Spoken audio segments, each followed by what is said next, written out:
Things are definitely heating up in the next generation console race, and it's now likely that Microsoft will be the first manufacturer to release their next-gen hardware with an early to mid 2005 release for Xbox 2, currently codenamed Xenon. After a few years of Xbox playing catch-up with PS2, Microsoft wants to get a good head start before Sony's PS3 makes it to the market sometime in 2006. Sony's PS3 easily boasts the best specifications, but there is a good deal of speculation that the initial retail price will be high. Add to this the expected late arrival of the hardware, and it's clear why Xbox wants to hit the market as soon as possible.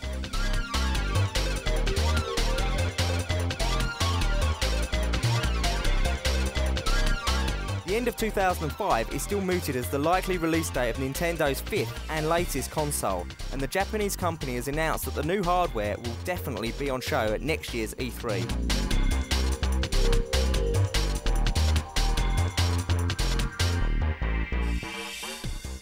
San Francisco is to hold this year's 2004 World Cyber Games Grand Final.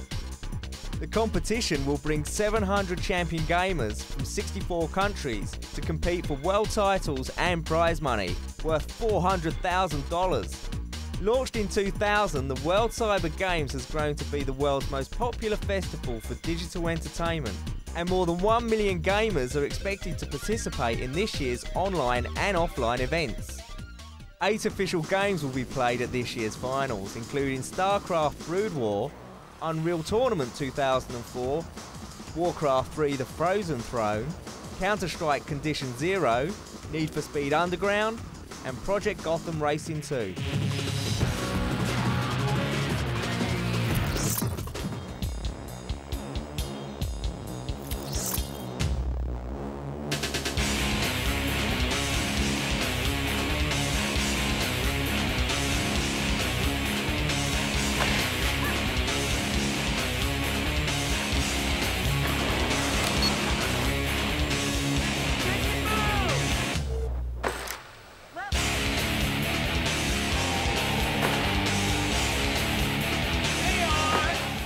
When Amp 2 arrived at the Control Freak's office, we couldn't wait to crack it open and slam it in the Xbox.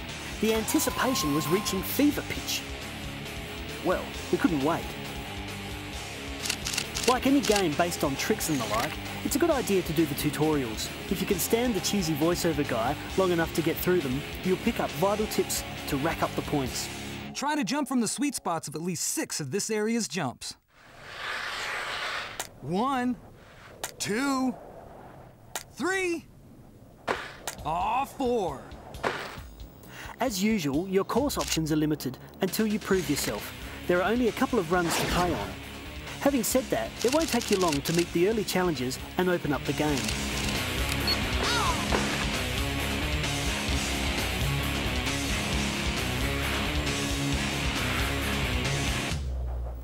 The visuals in this title are a little disappointing. Cutscenes and mountain flybys are spectacular, but actual gameplay graphics didn't meet expectations. As for the replay mode, take a look at this.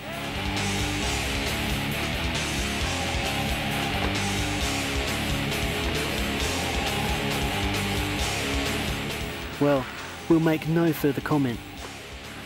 There is a level of repetition in this game, but it can't be classed as a drawback, because let's face it, we're snowboarding, downhill, doing tricks, just like the real thing. Success is dependent on familiarising yourself with the controls, allowing you to butter up and cut wicked combos without falling flat on your face, back or butt. Gameplay is solid and the controls are responsive, and if you have a competitive edge, then multiplayer will keep you satisfied. At the end of the day, the gameplay and variety of runs are this title's strong points. If you could graft the in-game graphics and camera angles from Transworld, it would be the only choice for snowboarding on the Xbox. Oh, that hurts! Coming up, Need for Speed goes underground, and we get the pitch from the man behind the Chronicles of Riddick. I'm a control freak.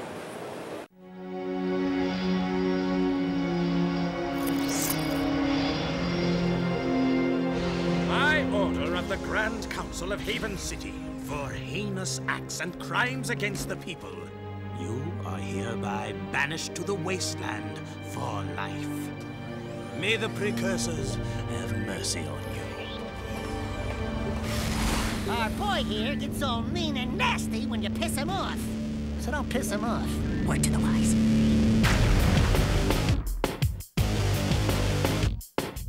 I am Deimos, king of Sparkus. Out here, everything is either useful or dead weight.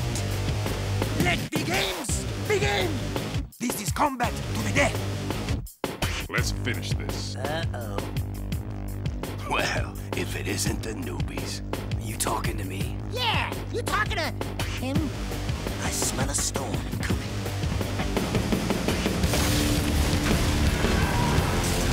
The battle for the city has just begun. Jack, your friends need you. The city threw me out. They can rot for all I care. I'm through saving the world. Don't you remember who you are? This dark eco-freak is dangerous. Hate consumes your eyes. It will destroy you. We need to attack their hive from below, and the sewers are the only way in right now. I'd say good luck, but then luck won't help you. Someone is collecting eco-crystals to power something terrible. That's right, we bad. You haven't forgotten what I taught you, Jack. Dark, dirty, dangerous. I'm beginning to like this war. Jack, we're in serious trouble. The KG have a new leader. We're trying to find out who it is. Not you. Destroy this intruder! Go get him, heroes. The end is coming. Prepare the city. Daystar approaches. You know what it brings. I'll kill you myself. Jack? Jump! Seize them! I promise, you will meet your makers. Fine, bring them on. My feet are killing me, and I think I'm getting a hangnail. So maybe I'll just sit this one out.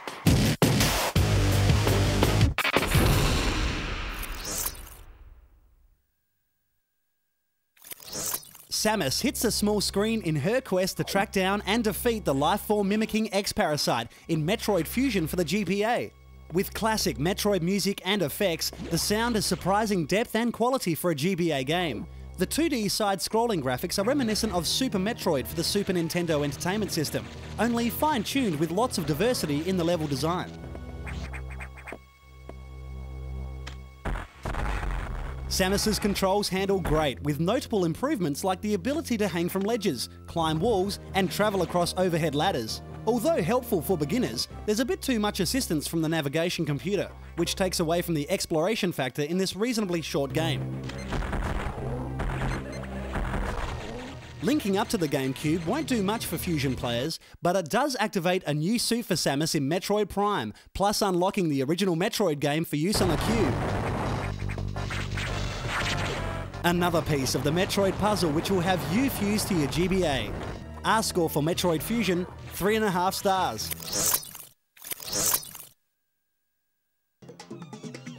Forget monkey business, this is Monkey Anarchy. Ape Escape 2 is a crazy adventure. Our little hero Simon travels through different lands in a world of challenges to net as many naughty monkeys as he can, with different tools to choose from like the Stun Club to the most important monkey net. You'll need to use all types of guerrilla tactics at every stage of the game. Ape Escape 2 is entertaining and challenging enough for all ages, so don't let that monkey get away from you. 3.5 stars. Sonic the Hedgehog, with all his moves and antics, has even more to battle and collect in Sonic Advance 2. The next in the crazy adventure which has the world's fastest hedgehog running, jumping, and collecting as many Chaos Emeralds as possible along the way. A new friend named Cream the Rabbit joins Sonic to thwart the evil machines of Dr. Eggman, who's up to his old tricks again. Evade the obstacles and enemies, unlock secret areas, and uncover hidden Chaos Emeralds to transform into Super Sonic for the final battle. Another high-paced, side-scrolling action title keeping true to the original games. This is a great sequel in the Sonic lineup.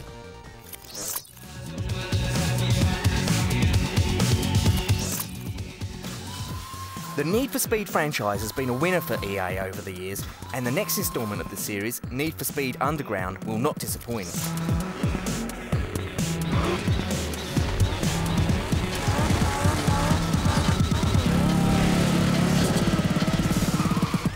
Riding off the back of a modern automotive phenomenon, import racing, made mainstream by movies like The Fast and the Furious, EA has crafted a compelling treat for today's gamers. Aimed directly at fans of arcade-style racing, Need for Speed Underground boasts some of the most impressive graphics seen today, bundled with quality sound effects and gameplay. Gamers are given a good choice of cars the moment they turn it on. A major part of this title is modifications. These cars are just begging to be modded to improve handling and performance, not to mention a funky paint job and decals. All the mods enhance your racing, even the visual ones. Using a point system similar to Project Gotham Racing, drivers accrue points for style, as well as speed on the track. Hey, loser. Alright, check it. Maybe I can help. Just you and me, one-on-one. It's money in the bank. Let's go! You want to be the best? You gotta take these boys down. If you lose, you're gone. Got it? Good. Now move it. The career mode is the staple of the game, allowing you to claw your way through the underground racing scene, accruing cash for car upgrades and mods. Come here to find the latest races. The race map will show you where all the action is. To keep things interesting, there are several race modes, including drag, circuit, and drift races.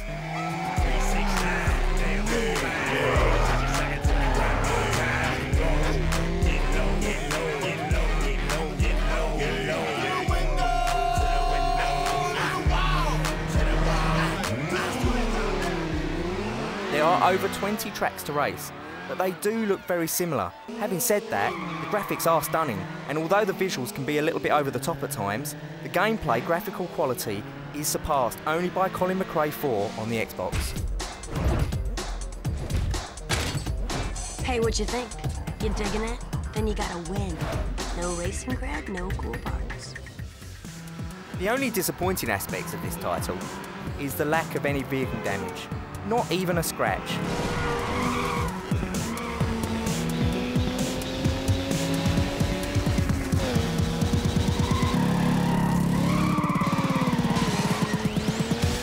If you are a fan of driving games, this will bug you, but probably not as much as the lack of challenges.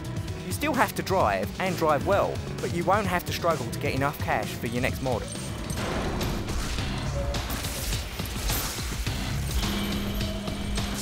Beautiful, ain't it? I gave them the edge, and they blew it. You think you're better? Prove it. And maybe I'll help you out. Need for Speed Underground is a very playable, visually spectacular installment in an ever-growing series. This game will be a staple for race fans, and in a genre that is crammed to overflowing with half-baked titles, you could do worse, a lot worse.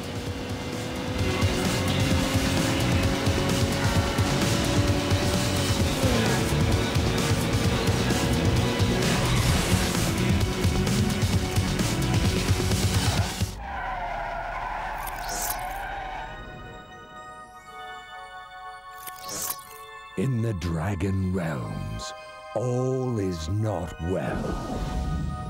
The fallen dragon, Red, is using the dark gems to poison the life of the world. 5 heroes must fight the forces of evil.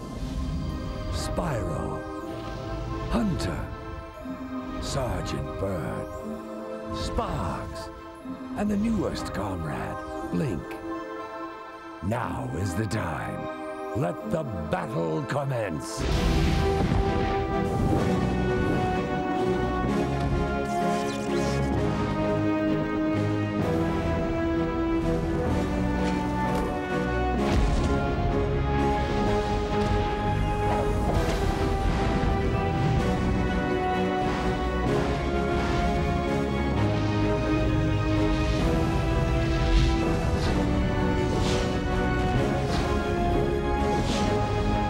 Spyro, a hero's tale. Next on Control Freaks, Nintendo goes bongos, and it's a Black Monday for the getaway. Let's all watch Control Freaks. Woohoo! Before PlayStation, GameCube and Xbox, there's a whole history of console gaming. The early 90s were dominated by the Super Nintendo Entertainment System. Donkey Kong Country broke new ground on a console that gamers had thought had reached its peak. With stunning visuals for its time, and a character franchise that has been a winner for Nintendo for 2 decades, Donkey Kong made a massive mark on a generation of gamers. And all this from a translation error. Monkey Kong, the original title, just doesn't have the same ring.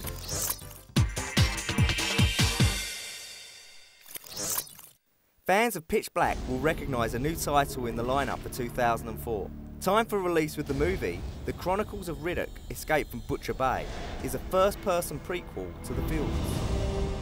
Welcome to Butcher Bay.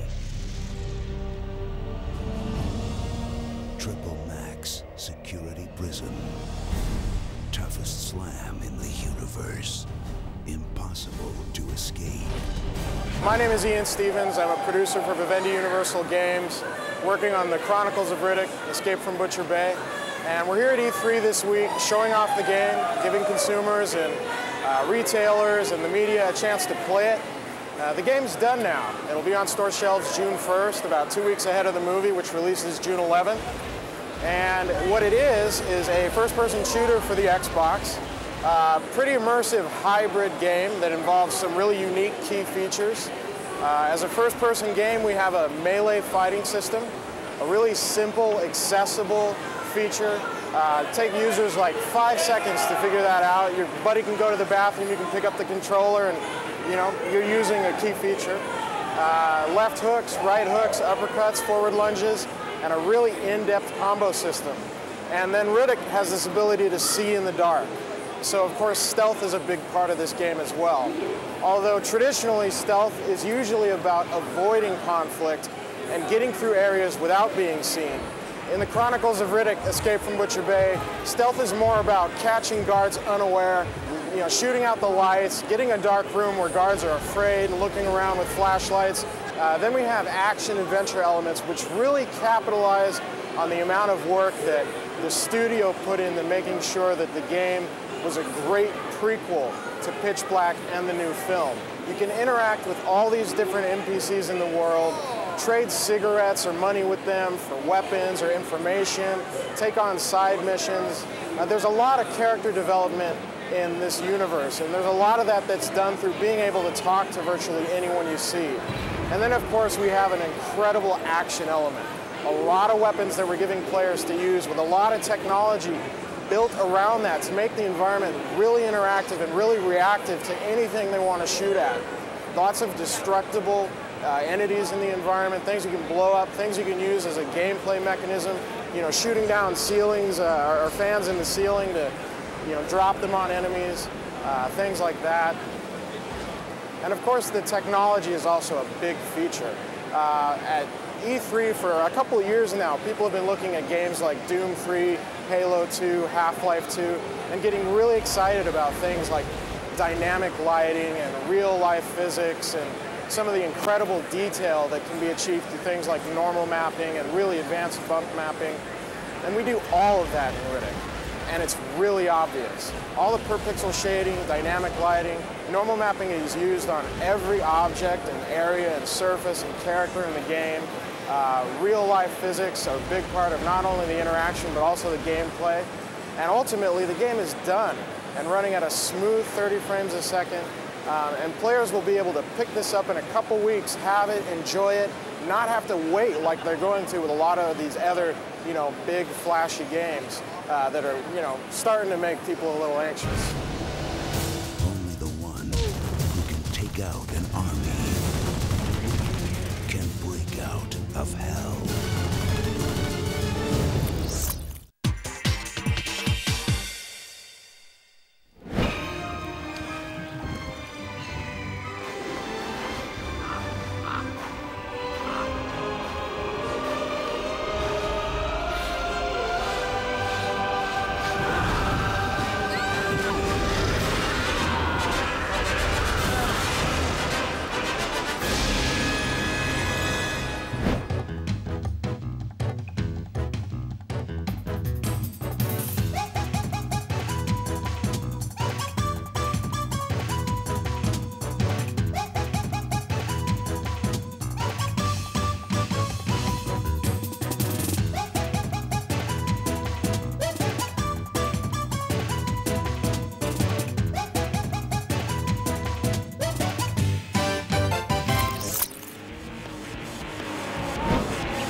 EP17.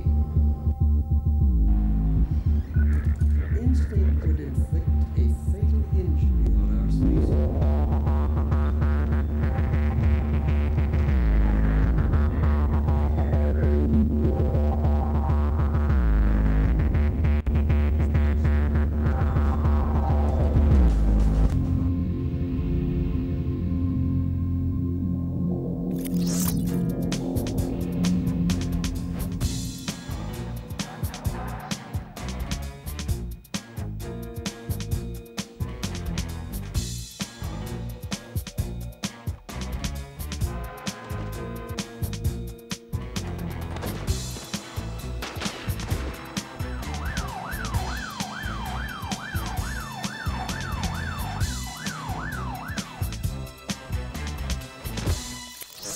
Hang tight, because next week on Control Freaks, it's another hair-raising ride of interactive excitement on the massive roller coaster that is computer and video games.